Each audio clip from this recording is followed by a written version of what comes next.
Do your AirPods look like this? Well, let me show you a few easy steps to remove the buildup and get them nice and clean. The supplies you'll need are a few cotton swabs or Q-tips, some toothpicks, this product here called Fun Tack, and then I also like to have some 70% isopropyl alcohol and a microfiber towel.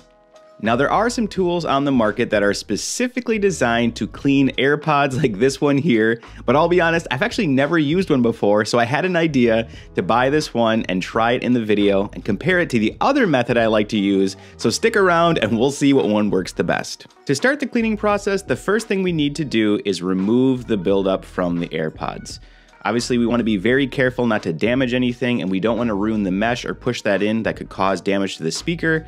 To do this, I first grab the cotton swab and just gently work out that first layer of grime from the mesh. Now you're gonna start to notice it pull up really easily. Then once you feel like you got most of it, then I come through with the toothpick and gently work around the edge. Now it kind of likes to get trapped in there a little bit, and just earwax is very greasy and sticky.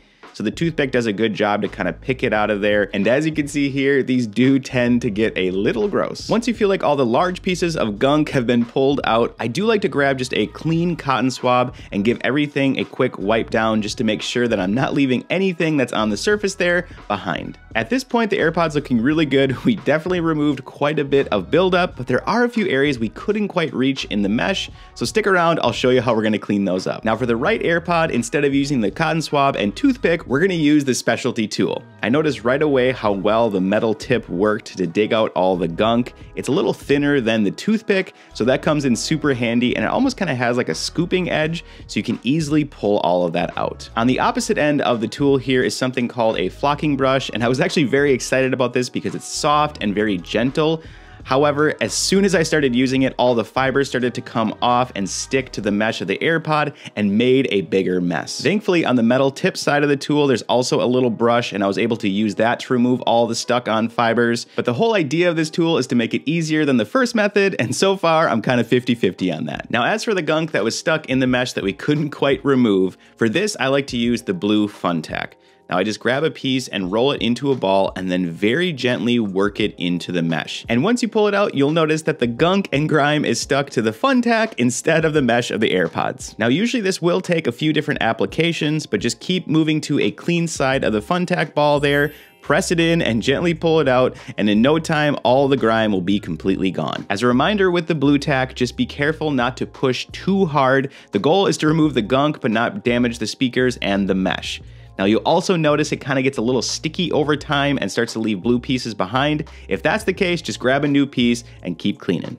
To clean the case, it's pretty simple. I just like to grab a cotton swab and remove any buildup or dust that's inside. I also like to pay special attention to the charging holes to make sure that they're clear of any debris so they can work properly. When it comes to the specialty tool, I feel like the flocking brush was specifically designed to clean the case and the charging area, but again, it was leaving fibers behind, so it was kind of just making a bigger mess. Another thing I noticed about the brush side of the tool is you can't remove it. And once you're done cleaning all the grimy earwax, the brush will definitely need to be cleaned, and there's not an easy way to do that. Once I'm done wiping down the case, I do like to grab the 70% isopropyl alcohol, apply that to a microfiber towel, and wipe everything down.